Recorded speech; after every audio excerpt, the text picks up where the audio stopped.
Hello and welcome to Undercommon Taste. This is a podcast where we create and discuss homebrew content for tabletop RPGs. I believe in dragons, even if only in the mind. Who's to say dreams and nightmares are not as real as the here and now? I'm Ian Woodworth. I'm joined by my co-host James Daly, and today we are diving back into our dragon episodes. We've got 2 episodes left of the Extraplanar dragons.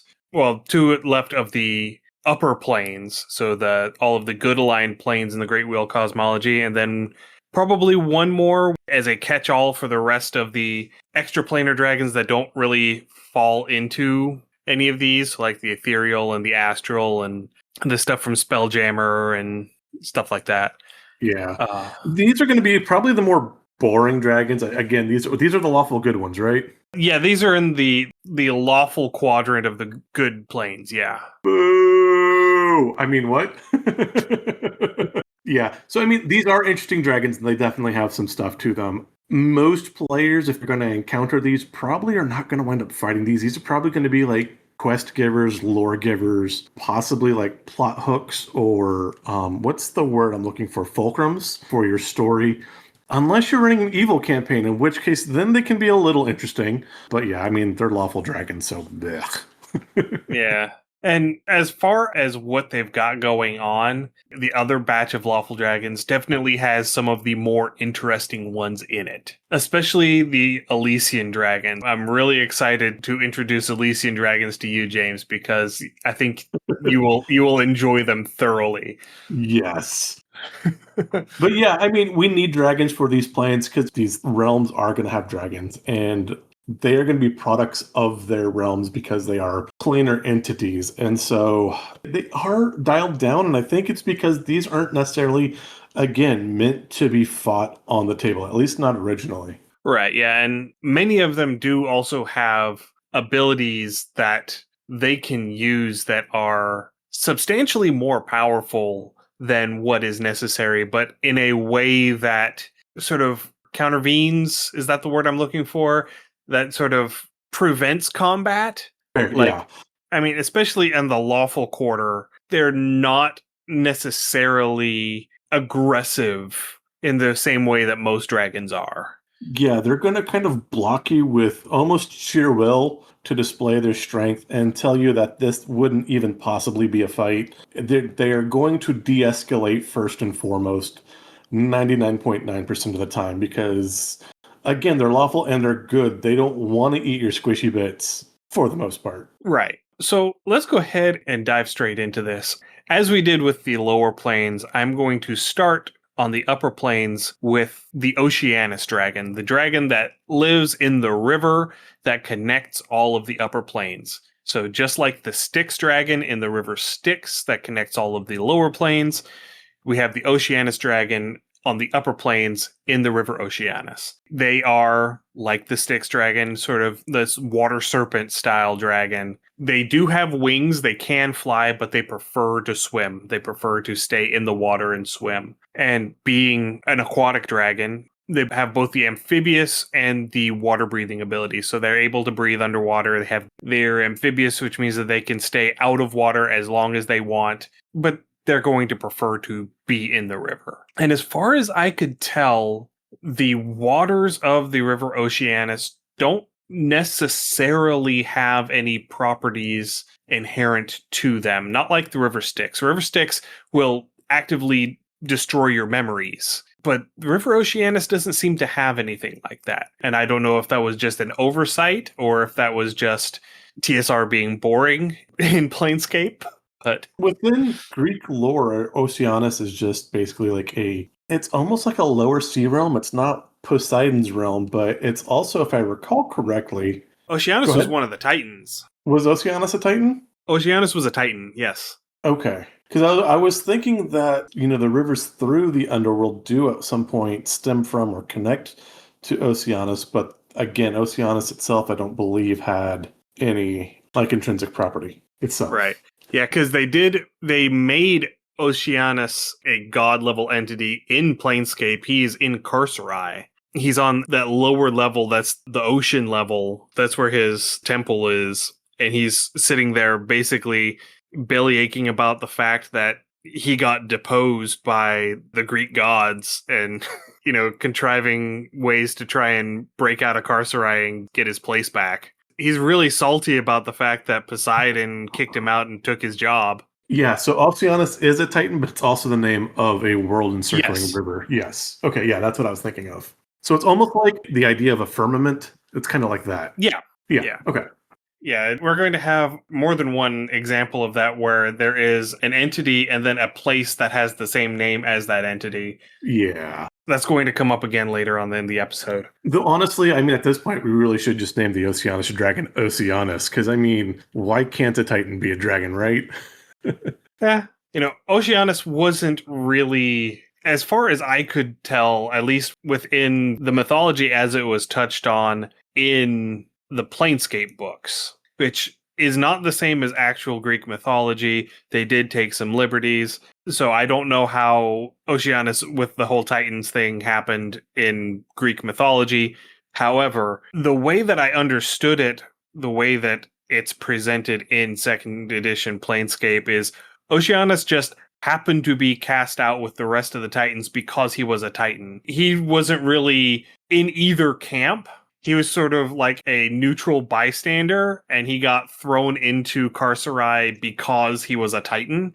That And makes sense. that's why he's salty about it. Again, would make perfect sense. Yeah. So damn it, I I didn't mean, do anything. I would be salty about it too. Exactly. I'm just Yeah. doing water stuff. Leave me alone. It's like, I was just doing my ocean god thing, and then I got kicked out of my temple, and some little upstart took my job. Get a little fork, gonna sit there and poke things. Shouldn't talk too much trash against Poseidon because I mean we are dealing with the storm coming through, so Yeah. Yeah, but he doesn't really do snowstorms. not so much, no. Yeah. I'm not sure. I mean, the Greeks didn't really have so much in the line of the snowstorm stuff because I don't think you get a whole lot of snow down there that far down into the Mediterranean. You would on the Um, mountain peaks. Again, much like you would, again, this is a complete rabbit trail, but much like you would on the Italian part of the Alps coming across. right. The higher mountains and some of the islands you would, especially when you get to like Asia Minor and stuff like that, but within more of the Adriatic and the sea level parts, generally not. Yeah. So we might have to tap into the Norse pantheon. So you do have Demeter. And Demeter was a winter goddess and she did freeze things. Yeah. So Yeah, I guess that would be on par. Anyway, we're not here talking about Greek mythology today. We're here talking about Dargons. about So Dagrons. let's talk a little bit more about Dagrons. So Oceanus dragons being entities of good, living in this river that connects all of the upper planes. They basically just spend their time patrolling the river looking for good creatures to help and evil creatures to punish. They're That basically is, aquatic St. Bernards. yeah, pretty much. That said, with that, again, like I said, these dragons were generally not going to be something you're going to fight, but they are going to be quest givers. They are going to be lore givers. They are going to be story hooks. So if your party comes in, instead of meeting in a pub, if they are all part of a ship and there's a shipwreck and they are all saved by an Oceanus dragon, that would make perfect sense to start a campaign with or a story with. Yeah. And if you're doing a Planescape adventure, something where you're going to be working around in the upper planes, let's say you have a task that is time sensitive and you are currently in Elysium and you have to get to Isgard. So you've got two whole planes between you. And so what you have to do is you have to find an Oceanus dragon that can basically be your guide to find a portal in the river that will let you shortcut and bypass Beastlands and Arborea to get into Isgard without, having to actually travel the whole thing. Ooh, I like that. Yeah. And, one of the things about the River Oceanus is that it has lots of spots where it becomes unnavigable. There are lots of rapids, lots of waterfalls along this river. And so there are multiple areas where if you're taking a boat down the river, you actually have to stop, get off the boat, and then pack everything down the riverbank to get around this giant waterfall or this stretch of rapids and then put back in downstream of them. And so having an Oceanus dragon, say, hanging out at the top of a giant waterfall, they're just there to make sure that boats don't go over the waterfall. Yeah. That is very on brand for them. That would be something that they would do. I like it.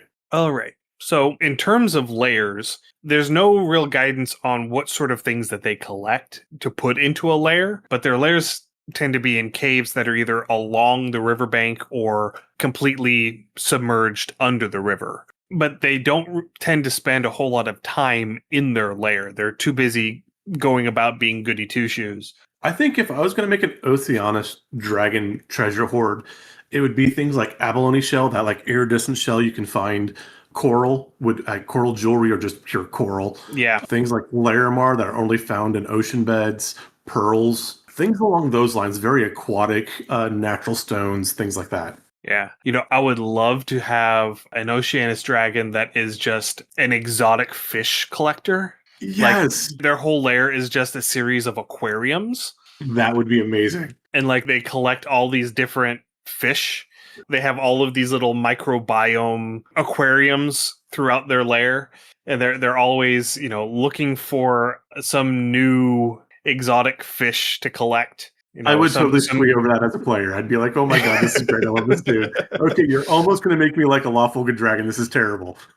Well, they're not necessarily lawful good. They're just good. They only have to be good because it's going to depend on which planes they prefer to stay in. So, if their preference is staying in Elysium, they're going to be neutral good. Okay. If their preference is Arborea, they're going to be chaotic good. Those are tolerable. And then when you get over towards Mount Celestia, that's when you get into lawful good territory. Gotcha. So, getting into the combat with them, they have 2 different breath weapons. The first one is a line of lightning breath, and the second is a cone of tranquility gas. They're a dentist. That's their human form. They are totally a dentist. Hold still when I gas you. So the way that it worked in 3rd edition, because the first stats I found for them, the only stats I found for them were in the 3rd edition Draconomicon. Creatures in the cone have to succeed on a will save, which would be a wisdom saving throw, or be dazed for 1d6 rounds plus 1 round for each age category. So you have a maximum of plus 12 on that, depending on how old the dragon is. So an adult dragon would be 1d6 plus 6. Okay. And so in 3rd edition, the dazed condition, because I had to go look it up because it's been so long since I've run the 3rd edition game, you lose your ability to take actions, but you don't take any penalties to your AC. So in 3rd edition, you had your total AC, and then you had your touch AC, which was based off of just your dexterity bonus, and you had your flat-footed AC, which was just your armor bonus. And so if you were stunned, you had to use your flat-footed AC because it was just you standing there in your armor. Whatever armor you had on, that's how much protection you had. So you would lose all of your dexterity bonus to your AC. When you're dazed, you still can't take actions, but you retain your ability to move, you retain your dexterity modifier. So in 5th edition, you become incapacitated. So the incapacitated condition just means that you can't take actions or reactions. And that is tacked on to a lot of other status effects like stunned. If you become stunned, you become incapacitated, and then you automatically fail any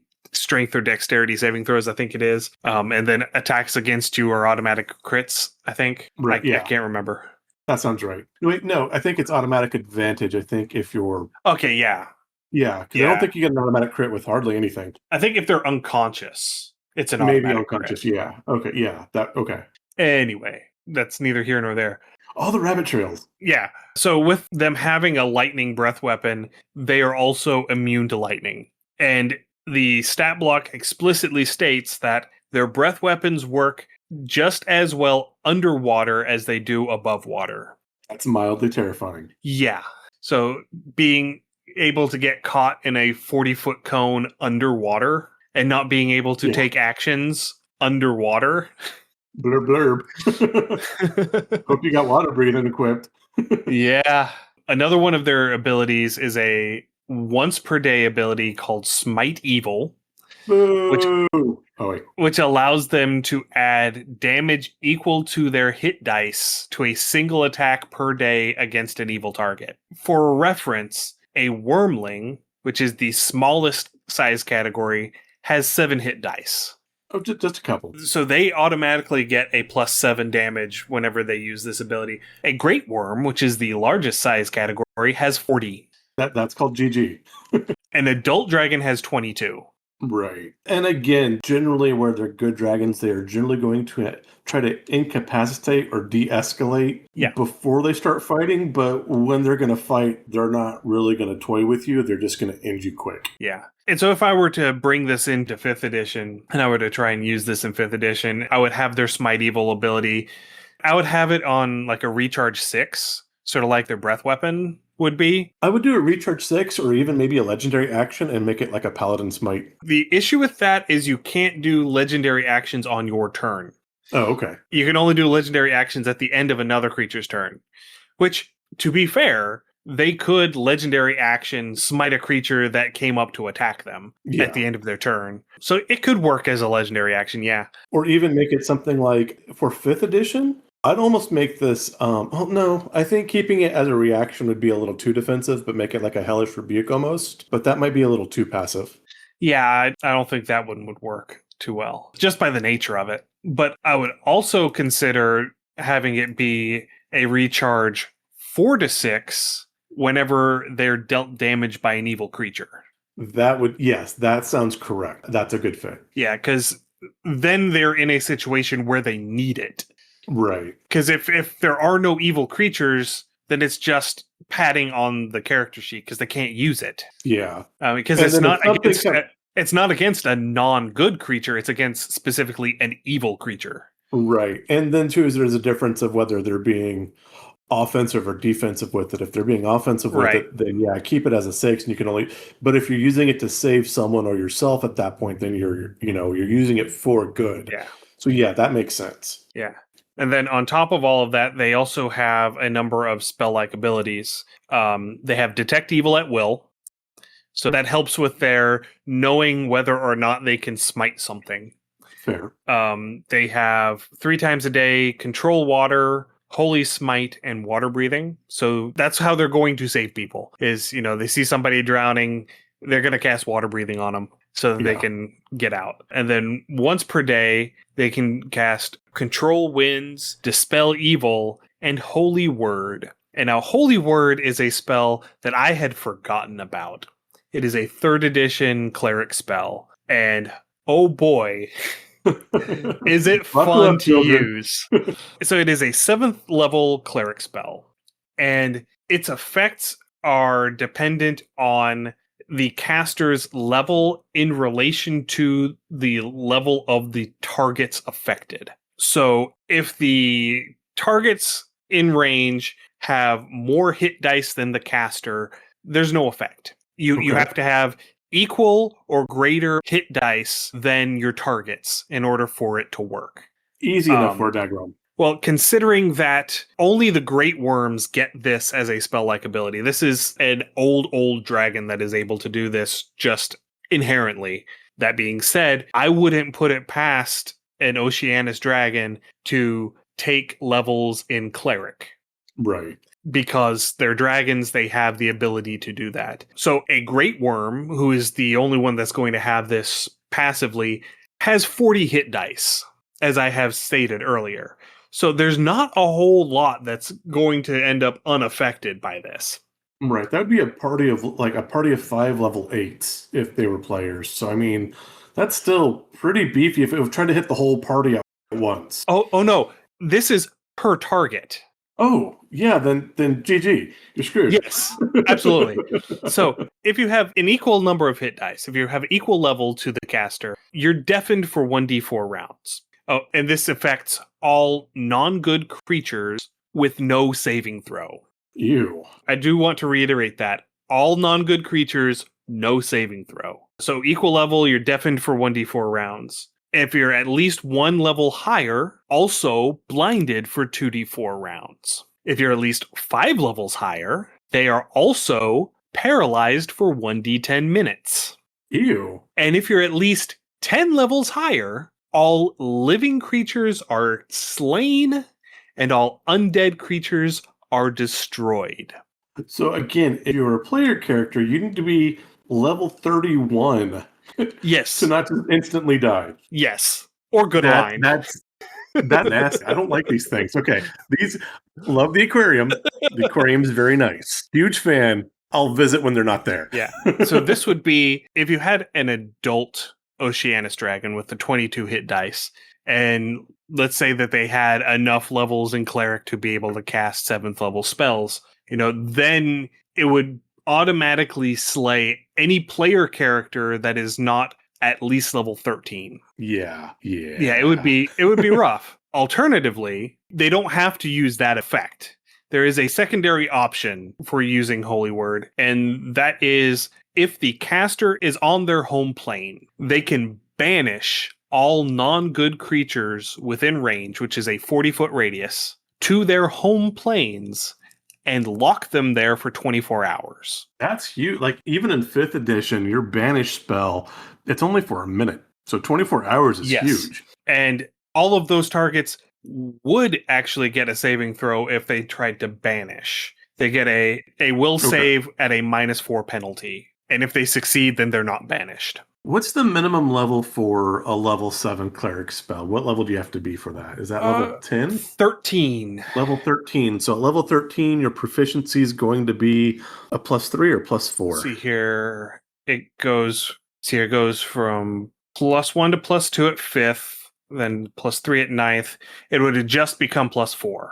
Correction. Proficiency bonus starts at +2, not at +1, meaning that at 13th level, the proficiency bonus would have just become +5. Okay. So that save at 5th edition would be 10 plus proficiency, so that's 14 plus the casting modifier.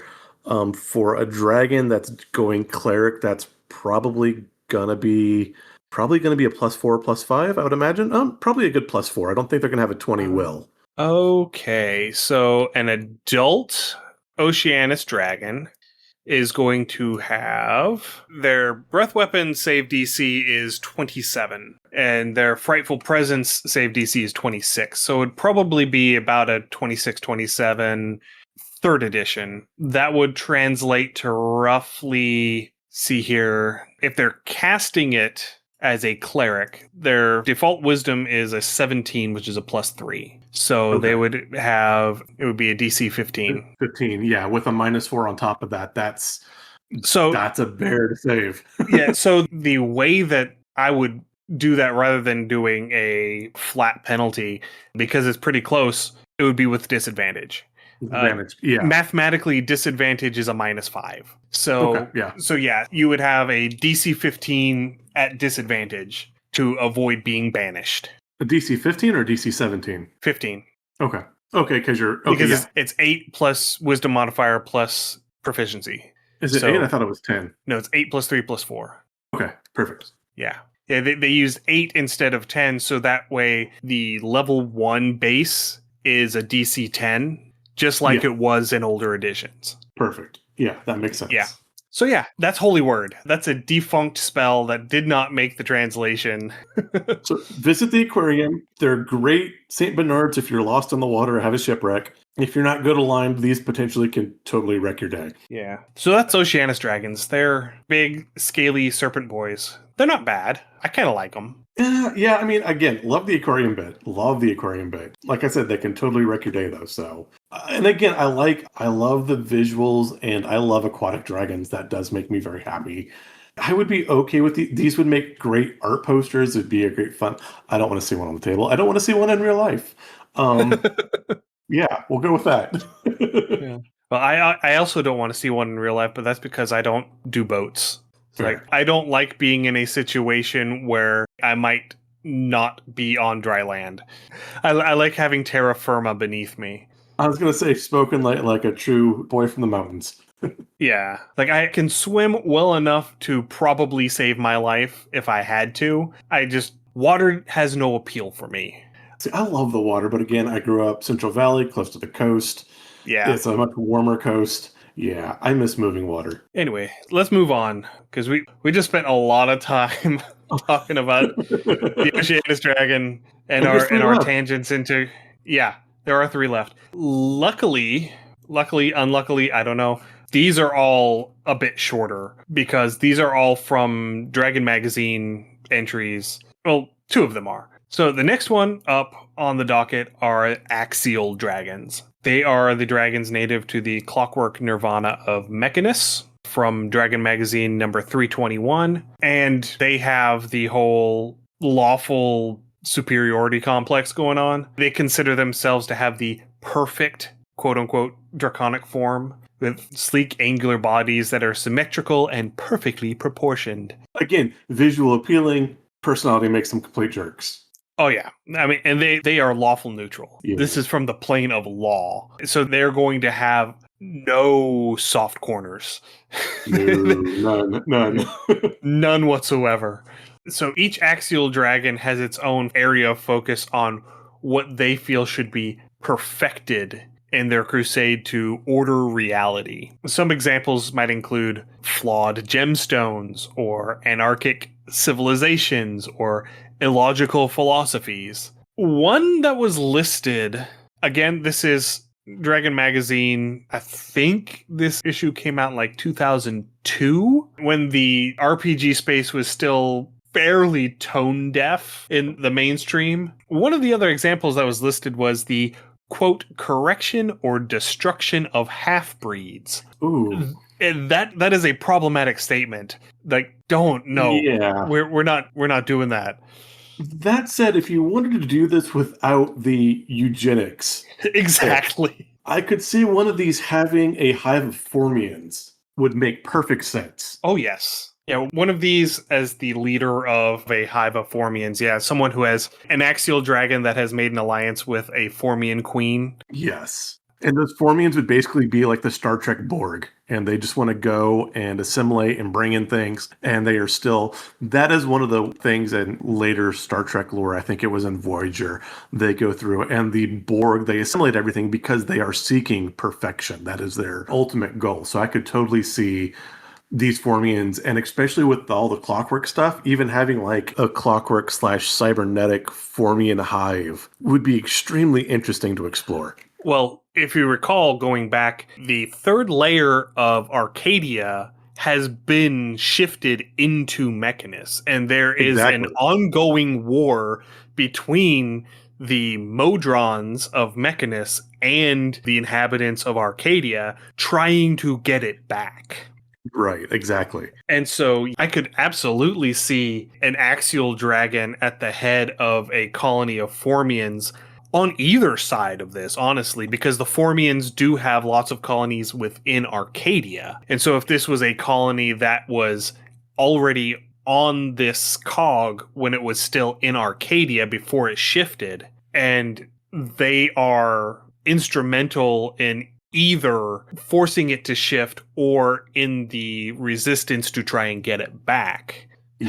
Having an axial dragon in that, because I can see it either way.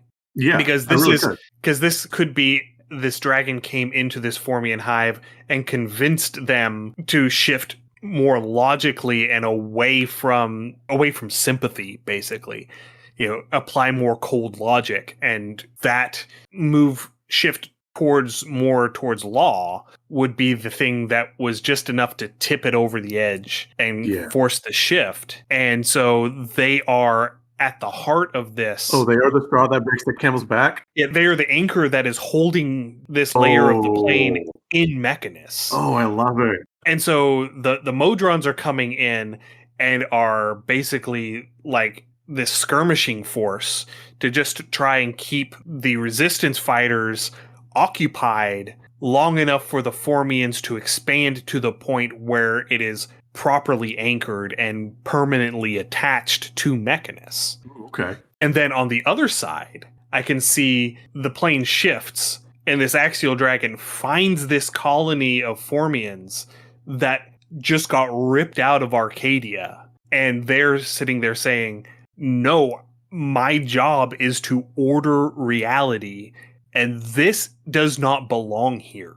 And so it is my job as an entity trying to order reality to put it back where it belongs. And so they are working with the Formians to try and push the Modrons out in order to shift it back to Arcadia. Yes. Again, in our copious time, this would be another really fun one-shot. Yeah, and that is a much better way to do it than eugenics. Yes. Please do not. Much. Please do not use biodeterminism and eugenics at your table. Please. Yeah, we're beyond that. We've grown up. We've learned. We're better people. Let's move on. So one of the interesting things that they did point out in the article is that if wounded, once the wound heals, an axial dragon never scars. Oh, that's kind of cool. They will never have any marks left to indicate that they were ever wounded. In that quest for perfection? Yes, which would make a very interesting plot point again if, say, they were wounded by a cursed weapon or something that did leave a scar. Ooh, nice, yes. And so now what they're doing is they're searching for a way to cure it, a way to heal themselves, a way to fix their imperfection. Nice. Yeah, let's stir up the pretty boys. Let's do it. Yeah, I'm all for it. Is that the Toreador in Vampire the Masquerade or the Tremere? I always get those two mixed. The Toreadors are the beauty, the ones focused on beauty, yes. Let's Nosferatu the Toreador. Ooh. That's low. That's low, James. And again, this is why I do not belong on the good planes. Yeah. Anyway, so from a visual standpoint, they start off as sort of a light blue, almost like a sky blue or a robin's egg blue. Okay. And then their scales darken as they age, eventually to like a deep purple. Nice. I like it. Do like the color scheme. Yeah.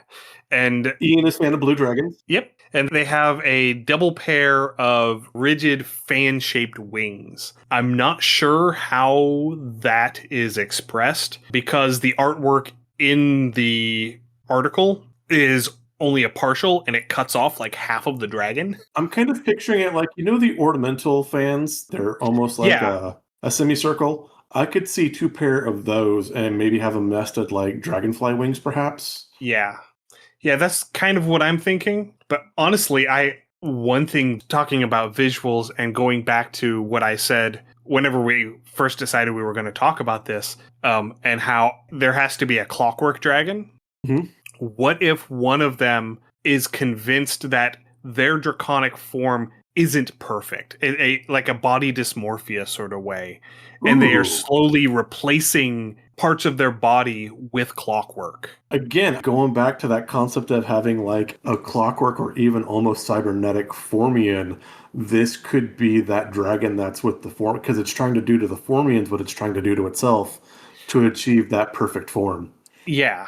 Oh, I like it. I like it. And body dysmorphia, again, if you're going to do body dysmorphia at the table, that's definitely a session 0 question. You want to be gentle with it. Yeah. You can get into some deep, murky water real fast with that, so be careful if you are going to deal with body dysmorphia. It is a thing, and so a bit of a personal note on my end, but during COVID, I wound up losing half my foot due to odds and ends and blah, blah, blah.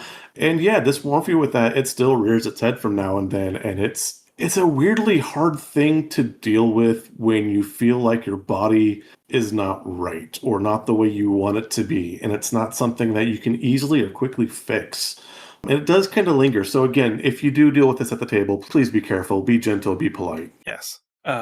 One thing that I did find interesting is there is zero mention. Granted, there's only like 2 or 3 paragraphs, but there's zero mention of layers for axial dragons. So they might not even have layers. That might be like an illogical thing. Or if they have a layer, it's going to be specific to whatever their crusade is. Yeah. I could see that too, especially like if you're on Mechanist and you've got like the whole clockwork thing going, there's not really, because you're going to be damaging your gears and stuff to create depth to it. So everything's going to be kind of certain. You might have a range, but not like a cave or something like that. And then too, if everything's perfect, then you don't need protection from the elements because everything is logical and correct. Right. Moving into combat stuff, they have a single breath weapon. Just one. It is a cone of force.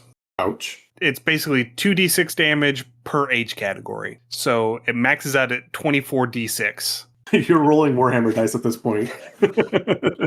And then you can have a fort or con save for half damage. Nice. Okay. And then they also have a small number of spell-like abilities. They have Arcane Sight, they have True Strike, and they have Plane Shift. Okay. And they also get Magic Circle against Chaos and Force Cage once per day. Force Cage is pretty brutal. The rest of it's a little underwhelming, except for the breath weapon. It is. And they don't have anything else. They don't have any other special abilities. That's it. Yeah, these are a little underwhelming.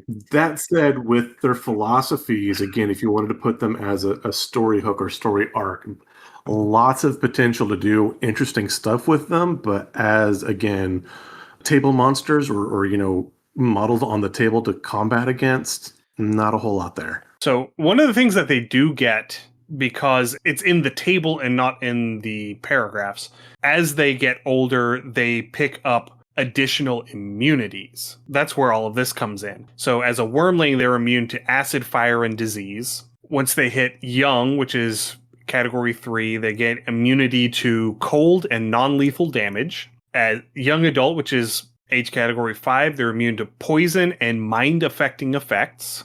Nice. I would imagine that would come in younger, but okay. At old, which is 8, they get immunity to polymorph effects and death effects. Okay. At ancient, which is 10, they get immunity to critical attacks and sneak attacks. Nice. And then as a great worm, see here, they max out with damage reduction 20 magic and damage reduction 10 chaotic. So, so that's not bad, actually. They just become impervious. Yes. Okay. They become inevitable. Yes. An axial dragon with an inevitable would be scary. Yeah. I forgot about the inevitables. Oh. Yeah. Oh my. And they also have, once they hit Great Worm, they have spell resistance 27. Yeah. Yeah, you're just not going to be able to hit them is the great thing. So unless you are a chaotic aligned spellcaster, throwing spells at them that can overcome a spell resist 27 and damage negation 10. No, because damage reduction 10 chaotic means that chaotic overrides the damage reduction. Oh, okay. And the damage reduction 20 magic means that magic overrides that. So If it's a lawful caster casting a spell, then they would have damage reduction 10 on that because it would overcome the DR 20 for magic, but not the DR 10 for chaotic. Perfect. And if it's a chaotic melee attack, then it would have DR 20 on it. Okay. Because it would overcome the DR 10 chaotic, but not the DR 20 magic. So yeah, that's the sort of things that they have going on. Rather than having a bunch of fun offensive abilities, they just turn into tanks. I like it. Okay, I appreciate these. I definitely like these more than the Oceanus Dragon's got a lot going for it, especially that aquarium. I'm on that aquarium. The actual dragons are assholes, but they're interesting. Okay, moving along. Next up are the Radiant Dragons.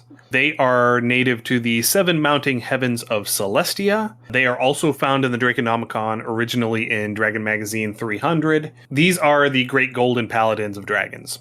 Boo! And they glow. They literally glow. That's why they're called Radiant Dragons, because they glow. They're fireflies. Apparently they have scales the color of molten white gold. I'm not sure. You would know better than me because you do some lapidary and some jewelry stuff. Does gold hit a glow before it melts? You get a little bit before it melts, but not really. You get kind of a shimmer off of it, but not like that, like forged glow you would see. No. I guess what I'm getting at is it going to be like iron where it heats up to a yellow before it actually turns into a puddle? Or does it turn into a puddle before it gets hot enough to start glowing? I've not worked a lot with gold, with silver and different types of silver, and even with copper, it melts before it starts glowing. Like I said, you kind of get that like shimmer around the air because you are, You do get some atmospheric, and I mean, you're probably getting like some ultraviolet or infrared photon escape at that point, but you're not getting that visible glow. Okay. Because I remember from when I was welding, that was one of the dangerous things about welding aluminum, is that the melting point of aluminum is so low that it doesn't glow when it's hot and you're welding with it. I'm going to correct myself. Silver and copper, when you're annealing, does kind of get a rosy glow. You get a very faint pinkish red that comes off of it. And so you might get the same with the gold. It's not bright. It's very subtle. Very subtle. So like with iron, you can heat it up to like a cherry red or even up to orange and it still be a solid. And it's very hot, but it's still a solid. The other metals, you're going to get more of a blush. Aluminum, you're not even going to get that. Yeah, aluminum or like even tin just goes blip. Aluminum has a melting point of something like 860 degrees, I think it is. It's fairly low for a metal, and you have to hit something like 1100 or 1200 degrees to start getting a glow off of it. Yeah. And so you always have to hover your hand over any aluminum weld in a shop to see if it is hot before you touch it. Just lick it. It'll be fine. Because you can't tell by looking at it. Right. Hot glass. If you're welding steel, you can, because steel will have a red glow as it cools. But aluminum will not. And aluminum holds heat a whole lot longer than steel does. Yeah. So yeah. Just grab stuff that's fine. Just check with your hands. You'll be perfectly fine. So last tangent before we get back on to the dragon. If you ever see in a movie where they are casting something that is supposed to be steel and they're pouring it and it's yellow, they're pouring aluminum. The scene in Lord of the Rings where they're in Isengard and they're casting the swords for the Uruk-hai, when they're pouring it out, that's aluminum. Yeah. That's not steel. Because in order to get it melted to the point where it flows that well, steel would be white hot. Yeah. And it would also not cast well. You would end up having lots of inclusions and air bubbles, and no, you don't cast steel. Cast iron is a very special process, and you don't see cast steel ever. Yeah, no. Anyway, back to dragons. Radiant dragons. They have a pink blush to them. We can deal with it. Yeah, and they have a blinding glow that they can turn off at will. They can decide to not be a giant spotlight. Again, they're fireflies. And they prefer to lair in locations that get lots of sunlight. And they prefer things like gemstones and other brightly colored items that can catch and refract the light. I wanted to be the first person that presented a radiant dragon with a disco ball. I mean, the first time they ever saw a disco ball, that would be, you win. Absolutely, yeah. They absolutely have like the stained glass mobiles, where depending on the time of day, the image that is projected through by the refracted light changes. So they get different scenes as all the prisms combine as the day progresses. Yeah, they've totally got awesome. They've totally got one of those because they're a dragon and they can afford it. Yeah. Yeah, they are described as being staunch allies to those who exhibit nobility and justice and staunch foes of evil or chaos. Oh, that's it. I'm breaking their prism. Screw it. Ultimately, they have two different breath weapons. The first is a line of force, and the second is a cone of blinding light. So creatures that are caught in the cone have to make a fort save or con save, or be blinded for 1d6 plus age category rounds.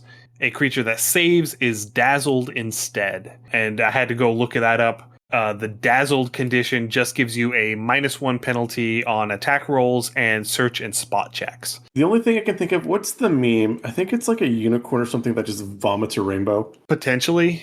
Yeah, something like that. That's all I'm picturing with this thing. It's just bleh, and it's, what's the old spell? It's not dazzling lights. Prismatic spray? Yeah, prismatic. Yeah, that's kind of what I'm thinking when I'm saying blinding lights. I'm just saying prismatic spray, just bleh.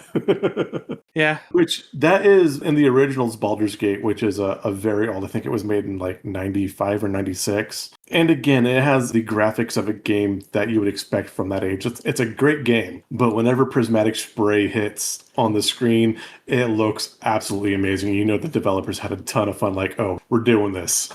Right, yeah.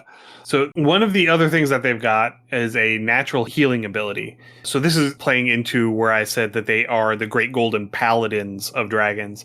So they can use this ability a number of times per day equal to their age category. So again, a great worm can use it 12 times, an adult can use it 6 times. And they can cast spells like cure critical wounds, regenerate, or restoration. Damn, that's impressive. So restoration, I had to look this one up because I couldn't remember the difference between regenerate and restoration. Restoration restores lost ability points. Yeah, That's how you cure your stat penalties. right. Now, does restoration replace lost levels as well, or is that greater restoration? No, that is greater restoration. Okay. But they can also do things like cure disease and remove curse and all of that with that too. Yeah, that is not a spell to sneeze at to cast 12 times a day. Right. No. And that is absolutely the MacGuffin for an arc. You know, Yes. you have somebody who has been afflicted by a magical curse, and so they have to go and find a radiant dragon to remove it. Yeah. But again, that temperament. Gotta love my chaotic characters. We're going to have an issue. And they can also just automatically dispel any magical darkness within 60 feet that has a spell level less than their age category. So if they are an old or older dragon, it doesn't matter what level you cast that darkness at. They're just going to walk into it and it dispels. Yeah. This would be really interesting if you were running an evil campaign and you had like a drow campaign and you're all in the Underdark and you're like in Mesobararian or however you pronounce that. Menzoberranzan? Yeah, or Menzoberranzan, or however you want to... Exactly. Whatever emphasis you want to put on the syllables. But drop a radiant dragon right in the middle of their city, just because. Oh yeah, that would be in campaign type stuff. But that would be that would be the cleric of Corellon Larethian opening a gate to Mount Celestia in the final battle against Lolth. Yes, yes, absolutely. And it would just be amazing to watch. Great cinema. Oh yes. That would be part of the whole 5-hour cinematic end battle to wrap up the whole campaign. Yes. Absolutely, yeah. So they also have the spell-like abilities to cast the spell Daylight at will. Ew. So that is the light cantrip, the 3rd level spell version of it. Right. That's like the 90-foot radius light that acts as daylight, so it will affect vampires. Mm-hmm. They're also able to cast the spell Searing Light 3 times a day, and the spells Prismatic Sphere, which is like Prismatic Wall, but a sphere. Yeah, I could see Prismatic. Yeah, that I like that. Though I would like Prismatic Wall too, but yes. Yeah. And Sunburst. Ew. Once a day each. That's rough. Yeah. So I think in 5th edition, Prismatic Wall and Prismatic Sphere got rolled into the same spell. I think you can choose to either make it a line or a sphere when you cast it. Gotcha. As I said, that's what I was kind of imagining. Like when you said they had that breath weapon of blending light, that's kind of like I said. That's what I was going with, that Prismatic Wall. Apparently not. Okay. Oh, nope, you can. You can form a vertical opaque wall up to 90 feet long, 30 feet high, and 1 inch thick. Alternatively, you can shape the wall into a sphere up to 30 feet in diameter. So yes, they just combined the two into the same spell because, I mean, they are effectively the same thing, just have different shapes. Yeah. But yeah, so that's Radiant Dragons. That's the things that they can do. They're all right. They're kind of one-dimensional a bit. Yeah, a bit. Again, that draw cinematic would be amazing. Right. Oh, yes. Oh, yes. All right, next up, we've got Adamantine Dragons, which I think are my favorite of the 4 that we're covering tonight. Adamantine dragons are native to the twin paradises of Bytopia. They are also found in Dragon 321, and they are the self-appointed protectors of Bytopia. They are described as being helpful to a fault. So these are the golden retriever dragons. They just want to be helpful. Yeah, these would be fun. I can see where they get annoying really, really fast. But yeah, I would kind of love them. And on top of that, physically they're described as having bodies that are disproportionately small compared to their limbs, wings, and tails.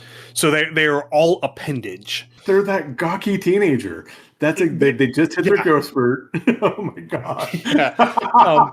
Um, but talking about golden retriever, Yeah. because we have a friend who has a golden retriever that was going to be a service dog and just he didn't quite work out, bless him. But I don't know if you have ever been in the room with Wicket and had him flapping you with his tail. Yes. Yes. Yeah, this tracks. It does. Pyrenees often do. I mean, looking at this description, I could see these as older Pyrenees pups as well.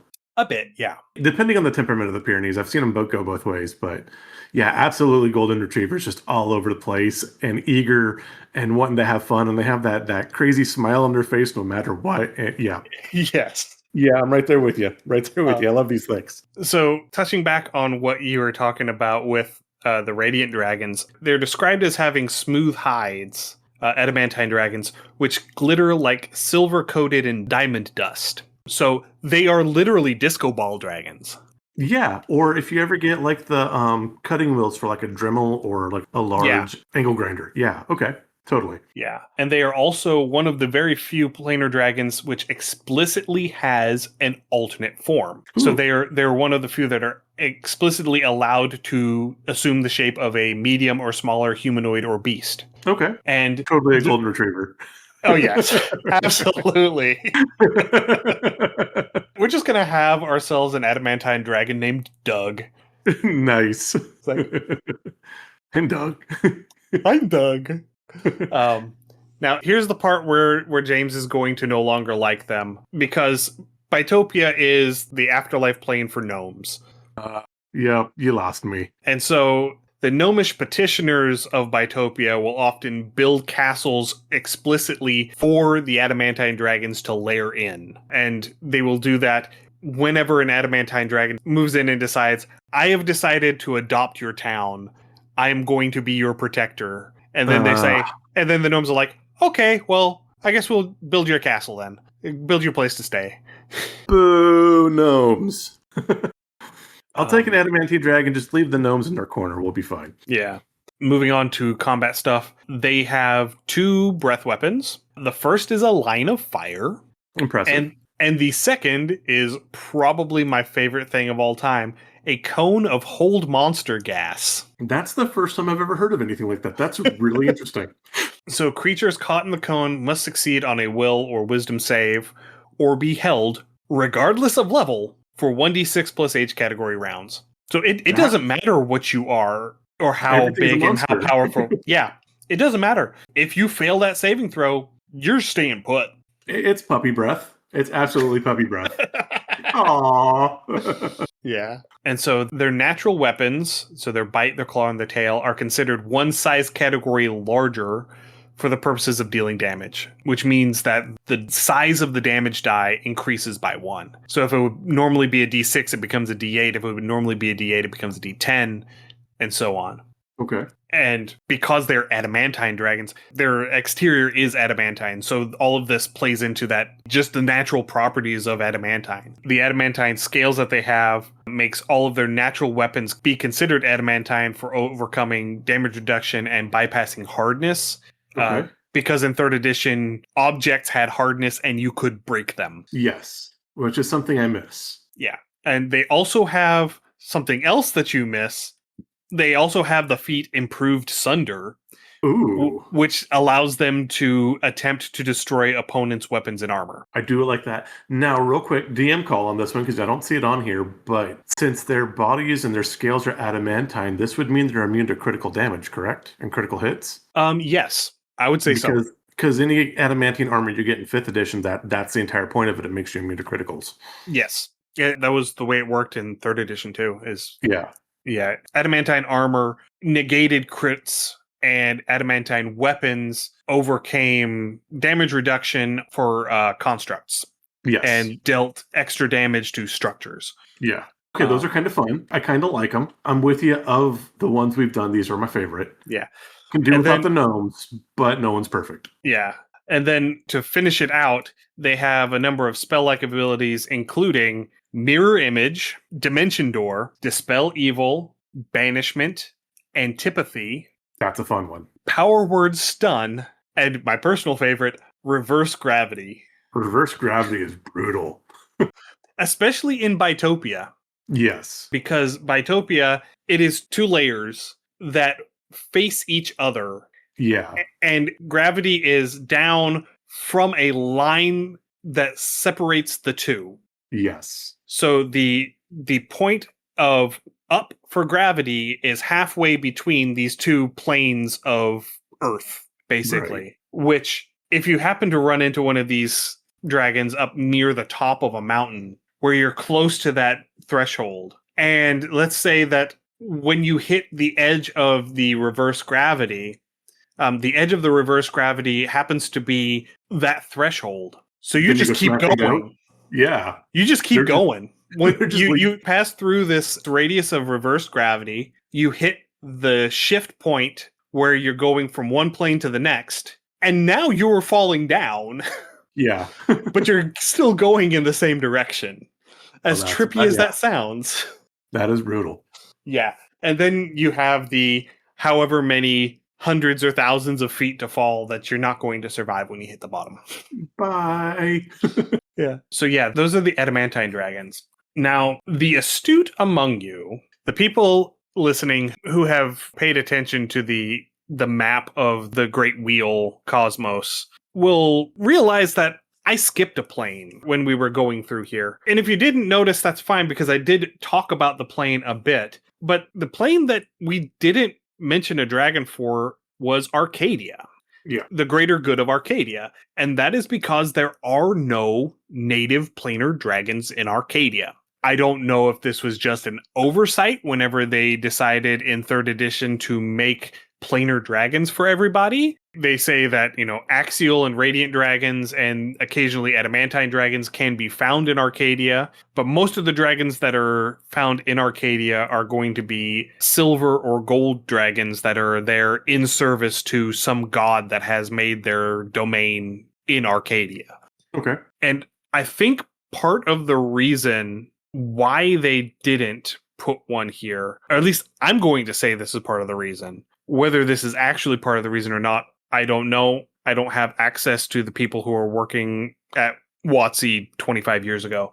Is that in 2nd edition Planescape, Arcadia was home to the god Marduk, who was called the Binder of Dragons and the mortal enemy of Tiamat. That would make sense. And in the events leading up to the transition from 2nd edition to 3rd edition, when they had something called the Orc Gate War and a bunch of the gods got killed, and so they ended up consolidating pantheons, and I think that they just did it because WotC wanted to get rid of all of the real world mythology and go into full fantasy pantheons for D&D moving forward. Again, yeah, that is understandable, because Marduk and Bahamut ended up getting combined into a single a single entity. Yeah.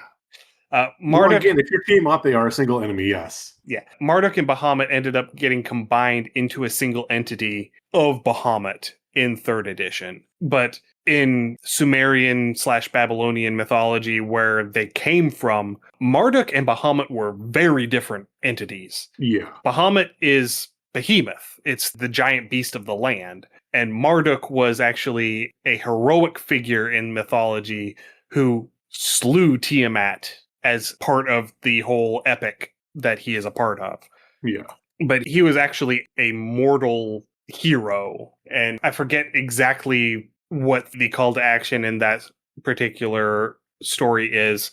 I need to find it and actually read it. But yeah, so that's neither here nor there, because we're talking about D&D stuff. So Marduk's domain within Arcadia was also called Marduk. He was a very creative individual. Naming things is hard. It is. And then, to further emphasize the point, the city within the domain is also called Marduk. As it should be. As it should be. One of the rules of his domain, dragons are straight up prohibited from entering. They're permabanned. If they find a dragon within his domain, If it's lawful good, they ask it nicely to leave. And they get one chance to leave nicely. If they are neutral or chaotic good, they are forcibly expelled. Okay. If they're neutral or evil, they just straight up kill them. Now, again, if you want to do a dragon hunting campaign, that could be like you are dragon patrollers or dragon hunters in Marduk. That could be a fun campaign, and you are slowly encountering more and more mature dragons and trying to figure out why the dragons are coming in or who's trying to sneak them in type thing. That could be an interesting story to run. Yeah. And then on top of it, not only are they prohibited from entering, but they lose access to all of their additional abilities beyond what they can physically do with their bodies. So Ooh. they can still fly, they can still use their wings, they still have their bite and their claw and their tail attack, but they lose all of their spells or spell-like abilities. They lose their breath weapons. That's impressive. So it makes it much easier for Marduk's forces to expel a dragon Yes. whenever they don't have access to their whole kit.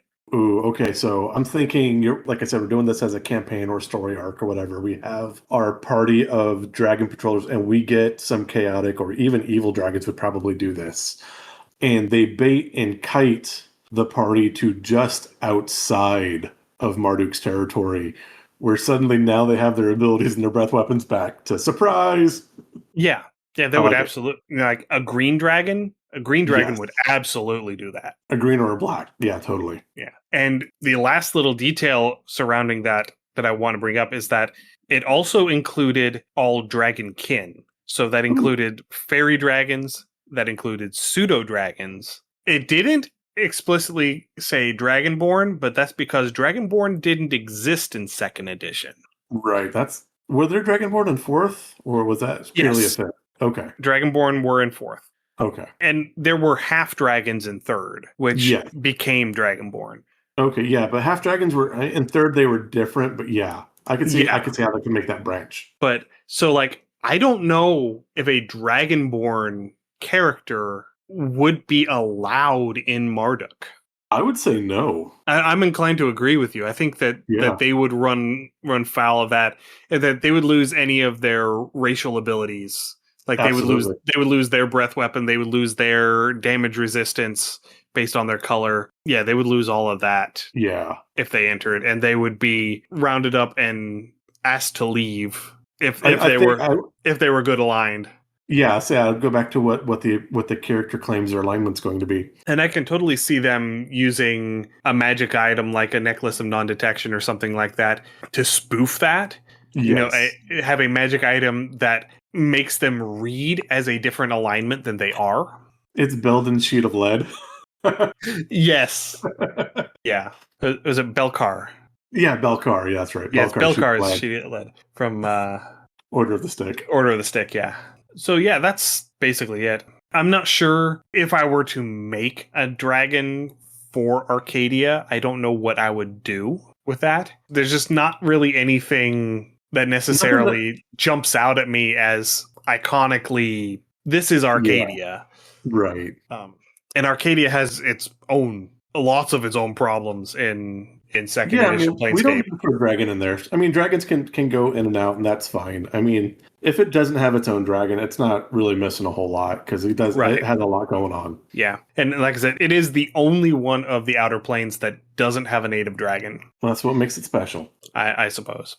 But anyway, that's where we're going to wrap up today. It ended up going a little longer than I thought it would because we went on rabbit trails like we do. As we do. Yep. So thank you, everyone, for listening. If you have any comments, suggestions, or ideas, send us an email undercommontaste@gmail.com or come join us on our Discord. You can find a link to our Discord on our website, undercommontaste.com. You can also find links there to our Patreon, patreon.com/undercommontaste, and our itch store, undercommontaste.itch.io.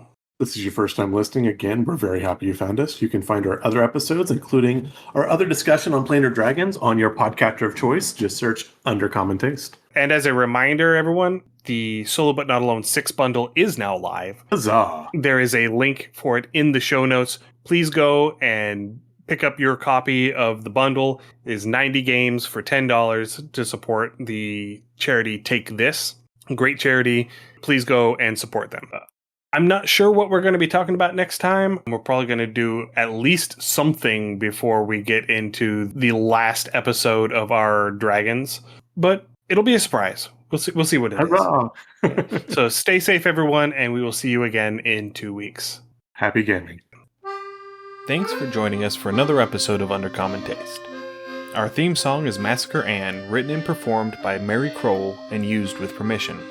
You can find Mary online at marykroll.bandcamp.com or on Patreon at patreon.com/Dr. Mary C. Kroll. Our logo is by David Sutherland. You can find more of David's work on deviantart.com/David Sutherland or on instagram.com/Willex_73. We'll be back in 2 weeks, so stay safe and we'll see you then.